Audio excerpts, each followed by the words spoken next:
মেয়েরাই হচ্ছে একটা সংসার ভাঙার চাবিকাঠি যেটাকে বলে, মেয়েরাই হচ্ছে সব থেকে দোষী। তো এখন ওই যে বলে না, শাক দিয়ে মাছ ঢাকার চেষ্টা করতেছে। এখন তো উনি তো দুনিয়াতে নাই, দুনিয়া থেকেই চলে গেছে।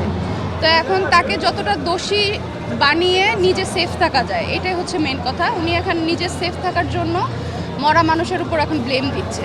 যা হয়েছে সেটা তো আমরা চোখের সামনেই দেখেছি, যেই ঘটনাগুলো ঘটেছে। আমি এক কথাই বলবো যে ইকরা যে কাজটা করেছে একদমই ভুল কাজ করেছে। কারোর জন্য জীবন দেওয়া এটা সম্পূর্ণ বোকামি। আর আমি মনে করি পৃথিবীতে এমন কোনো ভালোবাসার মানুষ আপন হইতে পারে না নিজের জীবনের থেকে। হ্যাঁ, ও আমি বলবো সম্পূর্ণ ভুল কাজ করেছে। তো ওর জন্য কি বলবো, ও তো পৃথিবীর সব কিছু হারিয়ে ফেলেছে। মা হারানো মানে একটা সন্তানের জন্য পৃথিবীর 90% ওর আশা ভরসা সব কিছু হারিয়ে গেছে, স্বপ্ন সব কিছুই। পরকীয়াকে অবশ্যই মেয়েরা অনেক ভয় পায়, আবার কিন্তু মেয়েরাই দোষী এখানে আমি বলবো। কারণ এক হাতে তো তালি বাজে না।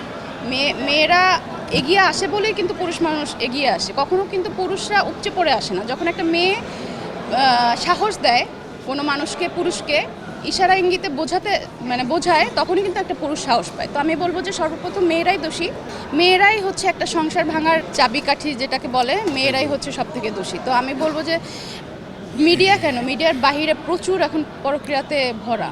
হ্যাঁ, হয়তো বা মিডিয়ার মানুষ আমরা বলে আমাদের কোনো একটা নিউজ আসলে সবাই দেখতে পায়, আর মিডিয়ার বাহিরে যারা তাদেরটা কম ফ্ল্যাশ হয় আর কি। মেয়েরা ভালো হোক, মানে মেয়েদের চলাফেরা এমন করা উচিত, এক পুরুষে আসক্ত থাকুক, এটাই সব থেকে ভালো। কারো সংসার না নষ্ট হবে। আমি আসলে আলবির দিক থেকে শুরু করতে চাই। আলবি ধরেন সে পৃথিবীর সবচেয়ে খারাপ একটা ছেলে, তার বাহিরেও কিন্তু একটা জিনিস আমাদের ভাবা উচিত যে 16 বছর, আমি যতটুকু জানি 16 বছরের সংসার। তো আসলে তার অ্যাজ এ বাবা হিসাবে তার কিছু রং আছে। এবং যে ঘটনাটাই হয়েছে না কেন, সাথে সাথে সে আসলে লাইভে আসা উচিত ছিল, সবার কাছে আসলে ক্লিয়ার করা উচিত ছিল। ও আসলে লুকিয়েছিল বিষয়টা হচ্ছে। আর আমি ট্রাই করি মিডিয়াতে কিছু হলে চুপ থাকার।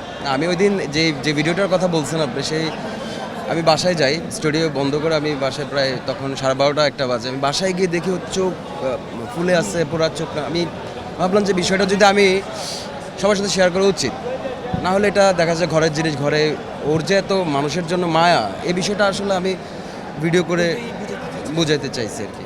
আর তাছাড়া যেটা বললো সে, হ্যাঁ, এক হাতে কখনোই তালি বাজে না। ওই যে মেয়েটা, আমি মেয়েটাকে ওভাবে চিনি না, তো এবার চিনলাম। আলবিকে আমি চিনতাম আগে থেকে। আলবি আমার একটা গানে কাজ করার কথা ছিল, তো আমি যে কোনোভাবে হয় নাই।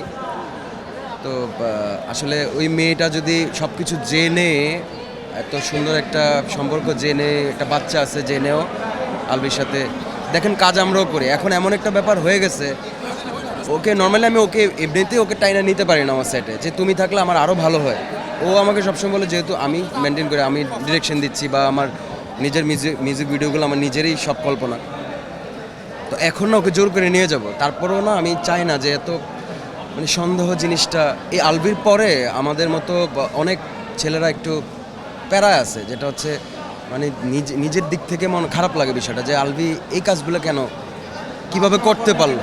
তো এখন সবার মধ্যে একটা সন্দেহ আরো বেশি ঢুকে গেল না, যে মনে হয় জুটিতে যারা কাজ করে তাদের মধ্যে মনে হয় এরকমই ঘটে সবসময়। যেমন আমার কিছু কাজ দেখেন, ওর সাথে আমার কাজগুলো দেখেন যে আমার এক্সপ্রেশন কেমন বা কি আসবে। আমি যখন অন্য আর্টিস্টের করতে হবে কাজ, ভেরিয়েশনের জন্য করতে হয়, ওই নিজে আমাকে সিলেক্ট করে দেয়, যা সেটা ওর সাথে করা যাবে, ওর সাথে করা যাবে না। যে আমি চাই না বিষয়টা, তারপরে ও আমাকে জোর করে। এবং কি আমাদের নিজের চ্যানেল আছে, প্রফেশনাল দিক থেকে আমার আসলে কাজগুলো করতে হয়। আর আলবির বিষয়টার পর এখন ভাবতেছি যে আসলে সব সেটের মধ্যে বকেই নিয়ে যাবো, তাইলে আর কোনো ঝামেলা নেই। সবচেয়ে বড় বিষয় হচ্ছে বিশ্বাস করা ভাই। এখন আমি অনেক প্রফেশনাল, কারণ আমি নিজের জায়গা থেকেও যেমন মেনটেন করি। আমি চাই আমার মানে দুইজনই তো একই প্রফেশনে কাজ করি। আমি হয়তো বা সিনেমা জগতে, ও সঙ্গীত জগতে। তো আমি তো জানি, আমি তো সব সিচুয়েশন মানে অনেক বছর থেকে, আমি 2010 সাল থেকে কাজ করে আসছি। আমি আমার জায়গায়, তুমি তোমার জায়গায়, কেন সেটে গিয়ে কেন বসে থাকতে হবে? এটা তো কখনো মানায় না। বিষয়টা খারাপ দেখা যায়, বিষয়টা খারাপ দেখা যায়। তো আমরা খুব মেনটেন করি, আমি ওকে বুঝি, ও আমাকে বোঝে। এবং সম্পর্ক সবথেকে বড় কথা বিশ্বাস এবং স্যাক্রিফাইসের উপরেই টিকে থাকে। তো আমাদের মধ্যে এই বন্ডিংটা আছে।